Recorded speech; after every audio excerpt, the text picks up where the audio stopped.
Hey everybody, it's me, Remy the Comic Book Poster. I'm here today to welcome you to End of the Poserverse. Today, I have a massive mail call, and they are all from the same auction. And I've been waiting since early July, late June, to film this, and everything has finally come in to see what I picked up from a Vault Comics charity auction. Y'all check it out after this. Hey, little girl, did you want to know a secret? I got 5 on it. 5, 1, 2, 3, 4, 5. Alright, so the pile of things that I've got here today all come from a Vault Comics charity auction that they had, I think it was the end of June, and it was for, I think the charity was Trans Lifeline, a charity that aimed to do all kinds of things to assist trans youth and other kids who are dealing with, shitty situations because they don't have the support that they may need at home because of their gender identity. And this is something that speaks a lot to me as somebody who is identifying as gender non-conforming at moments, even though I look like your standard fat white dude with a beard. I teach a lot of students who have, are in various phases of transitioning, of figuring out their identity. I will meet somebody their freshman year who is, going by their biological identity of male or female, and it ends up different by the time they graduate. And these are the kids that I work with in the speech and debate world. And these are kids who need our support in the world where, people are being actively targeted for those things, for schools being targeted, for the idea of saying that we're transitioning kids without telling their parents and all that stuff. That these kids need our support. They need love. They are kids figuring out who they are. And I was willing to open my wallet, and a lot of these things I got well below what they should be worth. So one of the things I made sure and did with each item I picked up, if I felt like I got it at a steal, I made sure I went and donated some more, because 100% of this Whatnot stream went directly to the Trans Lifeline charity. So you can see that I'm slowly opening different things, and I've got my phone open, especially when I get to the art piece, so I can make sure that I credit people accordingly with the items that I've got. But I've got a variety of different raw books, some signed books. I've got a slab, I think is what's in this box, and then in the big envelope that I haven't opened yet, I've got some original art. So forgive me for a second, I'm going to finish opening things, and then I will talk about all of the different items that I've got. That took a hot minute, but here we go. So like I said, there are a variety of things up for auction from Vault Comics for Trans Lifeline, and the really cool thing is after they went through I think there were like maybe 20 items that they had that were planned up for auction. You had a bunch of creators who have done things with Vault Comics that hopped in and were like, let's do this, let's do this, let's do this. So the original number of things that existed that then flew up is just absolutely insane. So I'm going to kind of deal with these in terms of magnitude of awesomeness. And I love all of these things. None of these are going to ever leave my collection unless I die and, my kids are like, oh shit, we need to sell this for money. So the first item that went up was one of the very last things where Dan, who was running the auction from Vault, was like, hey, we've got all of these things. Is there anything that people are interested in? Somebody was like, throw some Kangas up. People go wild for Liana. I'm one of those people who goes super wild for Liana. I'm a member of their Patreon. You see me post the art and all things that I get. So they had the cover that Liana did for End After End number 7, which I only pulled, or end after end number 8, I only got the A cover because I screwed up my pre-order. Grabbed that, super excited. One of the things that I think I'm definitely going to get added to the 2 grade pile, and this is going to go to CBCS. One of my first books, if not the first book I picked up from Vault Comics, was Finger Guns, that my buddy Cole from the Comic Burrito will always make fun of me, where I reviewed issue number 1, where I was like, this is kind of lighthearted and fun. And then it took a very hard turn to kind of look at the screwed up scenarios that these kids were dealing with. So, there was a glitter cover for Finger Guns number 1, and you can kind of see if I hold it correctly. There you go. You can see some of the sparkle from the glitter. But Justin Richards, who was the author of this book and then has done a bunch of other amazing work that I've picked up through Kickstarter and other places, jumped in the show, put this up, and the moment Justin was like, I'm going to put this up, I was like, Justin, you know I'm going to take this. So it is signed by Justin and Val Halverson, the artist on this book, and I think I had a glitter cover, but this was it's my first signed Finger Guns book, and I picked up every single cover I thought I could find. So Justin threw the note on it, said, CBP, thanks for being rad and winning all these auctions to support trans lives. You rule. I hope this finds you doing well. Enjoy the sparkles. I fucking love this book. It's gonna go to CBCS and get certified with Justin and Val's signature on it. That baby's going on the wall or on a shelf back here so people can see it, because it is a great story. All of the people on this book, Taylor Esposito, Rebecca Naldi, Val Halverson, and Justin Richards, are all amazing talents that everybody needs to fall in love with. I didn't get that. Could you try it? Let's see what I want to do next.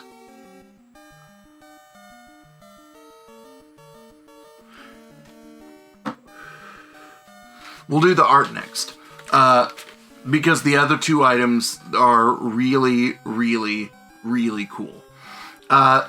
So we've got 2 bits of art in here, and I want to make sure that I credit them to the correct artist. So this one is Ben Hennessy, and it is a inked illustration of the Monster Hunter by Ben Hennessy. I love this badass looking skeleton, and it says trans skeletons are skeletons, right? So if you want to think of something that is the perfect celebration of Pride when this auction was helping close out Pride Month, great. It's something that I want to frame, put in my classroom, because even if I'm not going to be indoctrinating the youth of America that trans kids are kids, anytime somebody misgenders somebody, anytime somebody does anything that is hostile towards our trans kids, I'm going to step in and referee in the same way that if, somebody was referring to a bunch of young women as guys, or,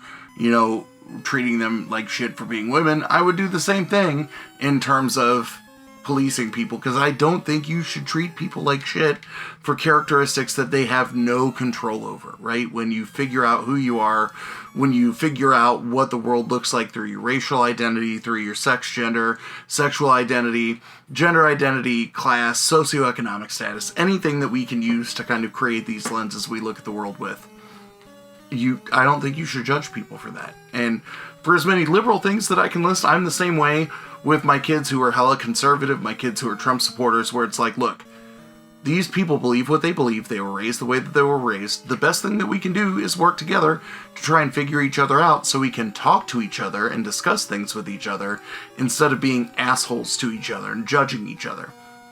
I don't want to live in that world. Alright. Sorry for my soapbox. The second item that I've got here, this is... Oh shit. Alright. Of course, as I did, I labeled my art wrong.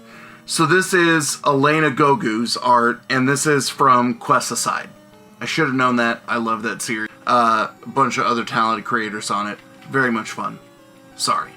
The other item that I've got is Ben Hennessy illustration of the Monster Hunter. And I just kind of love all of the elements on this piece. That I love the little bits of shading. I love the strong ink work on the cape and inside the hood. I love the little flapping ribbons in the breeze on the sword, the broadsword that's in the back. I think this is really cool. One of the rabbit holes I've not gone down very much yet is getting original art. That I think in terms of all the original art, there is I have an original Werther Dell'Edera sketch of Eric Slaughter.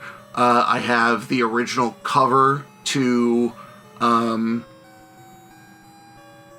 why can't I think of it? It's a Kickstarter book, War Priest, that I've got the original cover to that.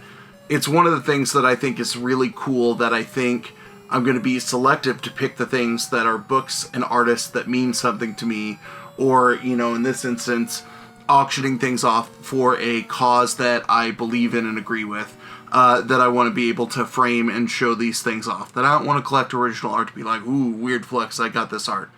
I want to collect things that I think are cool and mean something to me. Alright. The next item is a slab, and I cannot remember who hopped in to put this up, but it is one of the hardest covers to find. That I think it was a comps and Vault Folks cover only.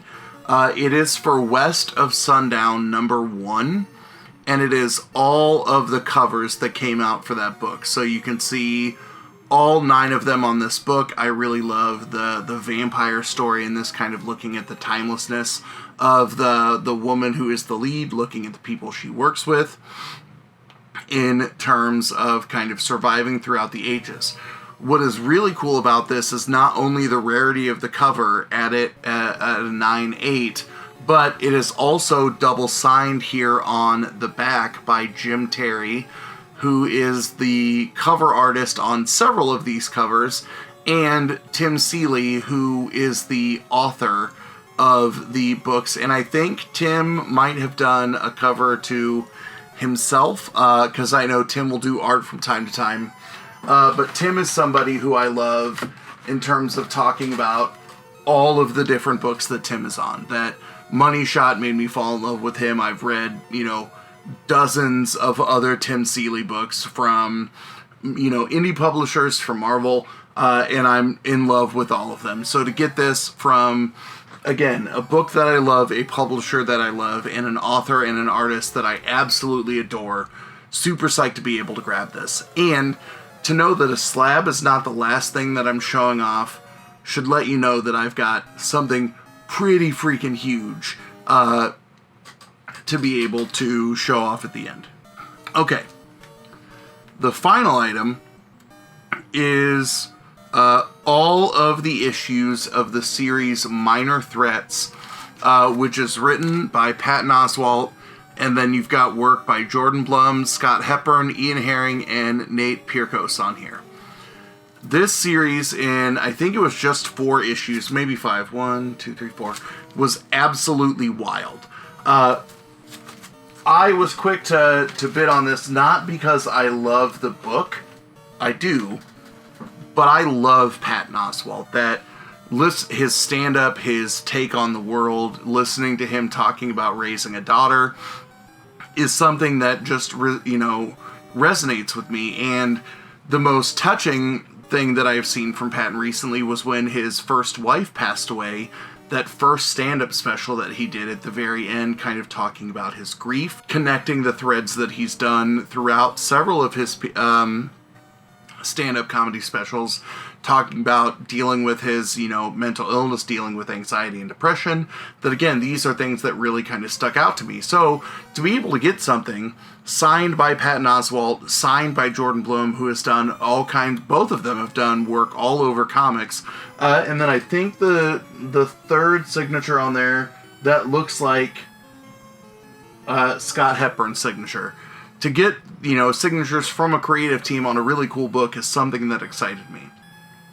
But wait, there's more. they had up for auction a Zoom call with Patton and Jordan. I knew I wanted to get that just because I want to listen to Patton Oswalt talk. Even if it's just to me, even if I can ask questions about the creative process, about the transition between writing and acting, between comedy work and comic work, to ask Jordan about everything that he's touched across the creative world is something that I definitely wanted to do. But I wanted to be able to listen to somebody that I respect a lot talk and be able to thank them for the positive impact that they've kind of had on me in the way that I want to look at things and kind of orient myself in the way I operate in the world as a parent, as, you know, while I'm nowhere near the public figure that either of these gentlemen are, as somebody who's an educator, right, that I have to worry about the things that I say and do, because I know that they could have ramifications inside or outside of the classroom. As an advocate for, you know, mental illness, for queer folks, trans folks, gender non-binary folks, for individuals who have faced various kinds of oppression. These are both folks who have used their platform to, you know, make everybody more aware or think differently about these issues. So I wanted to be able to just thank them, listen to them, fanboy out a little or a lot of it, and just see what this experience would be like. That I've gotten to interview a lot of people.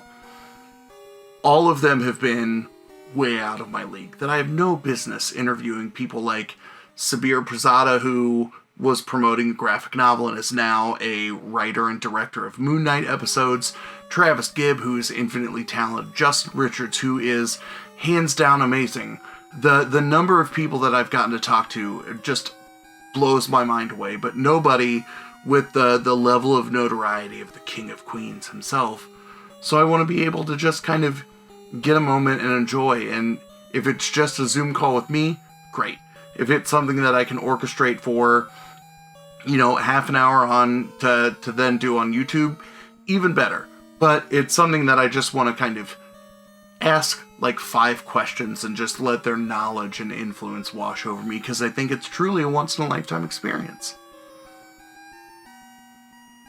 So that was a lot. Right? I've been waiting to open these things, show these things off, be excited about these things, and be able to talk about the importance of supporting charities like Trans Lifeline, and that's why I think Ball Comics did something great, and that's why I was very blessed to be have the ability to open my wallet and, you know, make sure that this cause got the money in, you know, even if I got tangible things from this.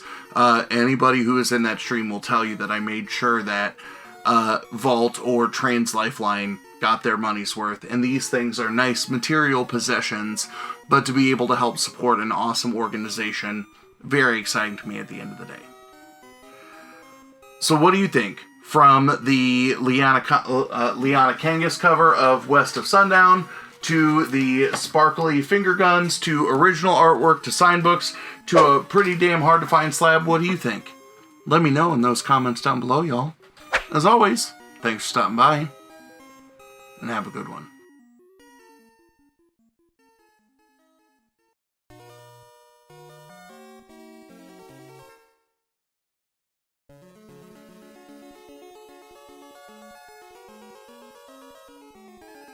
Hey, little girl, did you want to know a secret? I got 5 on it.